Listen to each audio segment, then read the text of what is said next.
Bonjour à tous et bienvenue dans ce dernier chapitre de Git les secrets. Si vous avez raté le début, je vous ajoute le lien vers la playlist en haut de l'écran. Vous pourrez y parcourir les chapitres précédents où nous parlons de repository, de blob, de tree, de commit. Dans ce chapitre, nous allons décortiquer à l'aide de commandes git bas niveau comment se déroule un commit dans Git. Dans mon repository, j'ai donc un fichier hello.txt que j'ai commité sur ma branche master. Dans cette vidéo, je vais ajouter un nouveau répertoire et dans ce répertoire, un nouveau fichier que je vais commiter à son tour. Là où ce nouveau commit va sortir de l'ordinaire, c'est que je ne vais pas le réaliser avec la commande git commit. Plutôt que d'utiliser cette commande, je vais réaliser mon commit par étape en utilisant les commandes bas niveau de Git, les commandes de plomberie. Ces commandes ne sont pas destinées à être utilisées directement, mais pour comprendre le fonctionnement interne de Git, c'est très intéressant. C'est parti, sortez les popcorns. Je crée un répertoire fr et j'y ajoute le fichier bonjour.txt.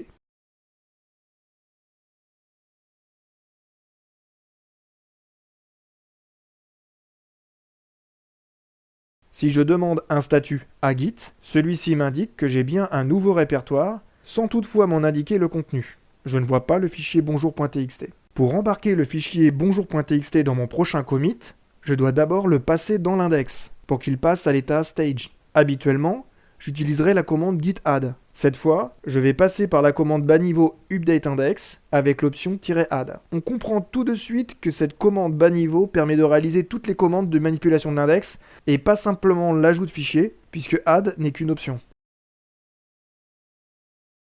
La commande git status me confirme que j'ai un nouveau fichier prêt à être commité dans le prochain commit.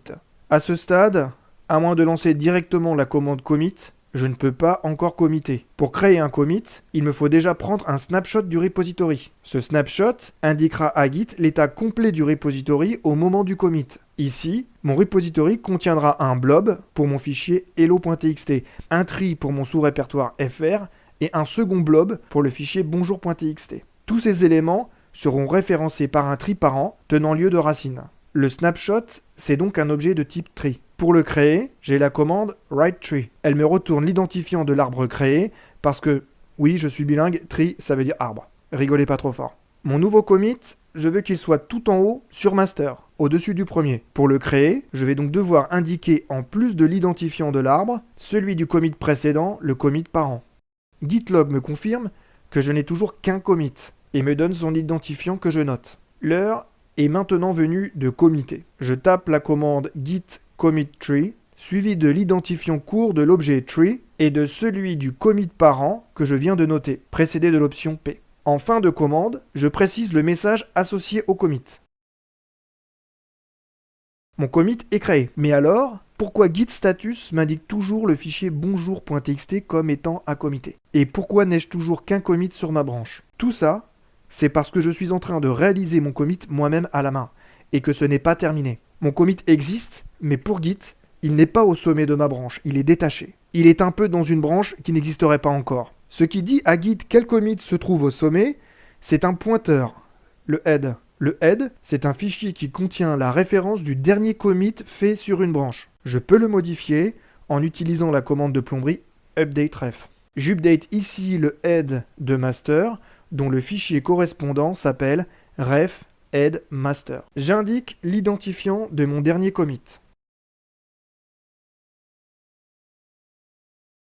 Et là, maintenant, git status m'indique que je n'ai plus de fichier dans mon index. Pour cela, Git compare ce qu'il a en base de données pour le head avec mon espace de travail et ne détecte pas d'écart. Git log m'affiche maintenant mes deux commits. C'est top. Entre deux snapshots, Git ne crée que le strict nécessaire.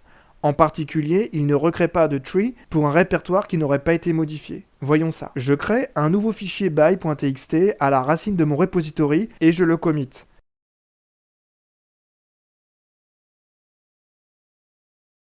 Dans ma branche, j'ai maintenant 3 commits. J'utilise la commande catfile pour récupérer les identifiants de tree des deux derniers commits.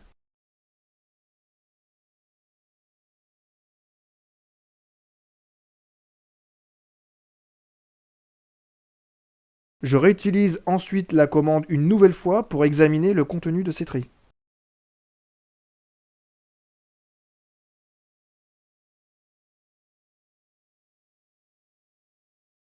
On note bien le fonctionnement par delta de Git, qui réutilise pour le répertoire fr, qui n'a pas changé, le même sous-tri pour les deux commits.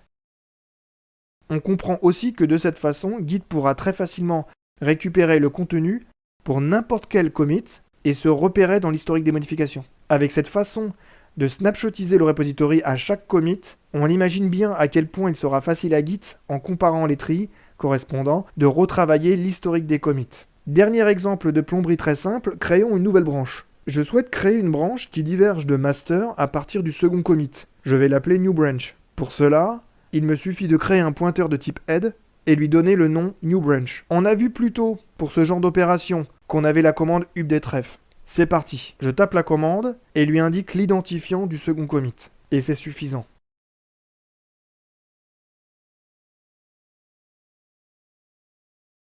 La commande git checkout, que vous connaissez bien, me fait effectivement switcher sur ma nouvelle branche new branch. Et là, on voit tout de suite à quel point Git et les branches, c'est royal. Merci à tous d'avoir suivi cette vidéo.